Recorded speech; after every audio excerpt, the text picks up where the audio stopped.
Thank you, Mr. Chairman. Mr. Lewandowski, you ran President Trump's campaign between January 2015 and June 2016. Is that right? Yes. You were at the helm of the campaign when President Trump secured the Republican nomination. Yes. Pretty good campaign you ran. Thank you. I mean, you beat, what, 17, 18 different opponents, senators, governors, some good senators. Of course, you had a pretty good candidate. The best.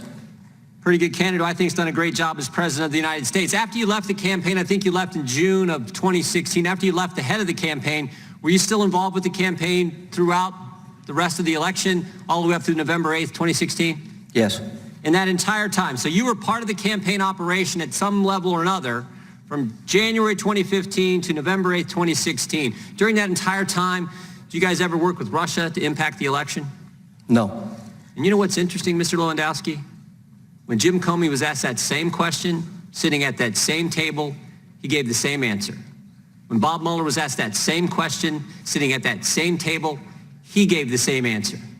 Falsely accused, the president is falsely accused of colluding with a foreign state to impact the election. Jim Comey, when we deposed him at that very table, said after 10 months of investigation, we didn't have a thing. Bob Mueller gets named special counsel. He wastes $30 million of taxpayer money, 22-month investigation. He sits at that table just a few weeks ago and gives the same darn answer. But these guys over here, they don't care. They don't care. They don't want to get to what Mr. Chavez said. They don't want to figure out how the false accusation happened. They just want to drag people in front of this committee and keep trying to find some way they can go after the president. Let's go back to the process that the ranking member raised.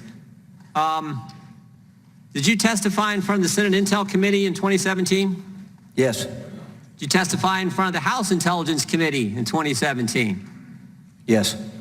And you went before the special counsel and answered his questions in 2018. Is that right? It is. And you did that all voluntarily? Yes. No subpoena? No, sir. You said, I'm willing to comply, give answers, answer all the questions you got. Yes. I think in your opening statement you said 20-some. How many hours did you sit in front of those various committees? More than 20. More than 20 hours. And for this committee, did you get a letter from this committee back in March asking you to comply with certain document requests that Chairman Nadler wanted to have? I believe so, yes. And you and your legal team complied with that? Yes, sir. And then on June 24th, you got another letter, is that right? Yes. June 24th of this year, you got another letter asking you to do an interview, a transcribed interview in front of the committee. And your lawyer contacted Chairman Nadler and said, we'd be happy to do that. Is that right? Yes. Said, give us some dates, we'll come in, we'll be happy to sit for an interview. That's right. What happened next? Next, about 5 weeks ago, the committee issued a subpoena for my appearance. So you're willing to come voluntarily, just like you did with Senate Intel, House Intel, just like you did for Bob Mueller, for the special counsel, 20-some hours. You're willing to do that all. You complied with when they asked you for certain documents, and then when they want you to come in for an interview, you said, all right, sure, we'll do it. They hit you with a subpoena. Correct. And then they start calling you names, saying, close up that book, answer the question, start treating you this way. Kind of interesting. They're the ones who started it. They're the ones who slapped you with a subpoena when you were willing to come here voluntarily. I was. And then they question what the demeanor you bring here today. I mean, first they changed the rules last week in the middle of the Congress, changed the rules of the committee in the middle of the game, and then today they're not even going to follow the rules because the rules they changed last week talk about staff asking questions at the end, after members are done. We got this whole issue with consultants. So maybe we would be better served if we did exactly what Mr. Chavez said.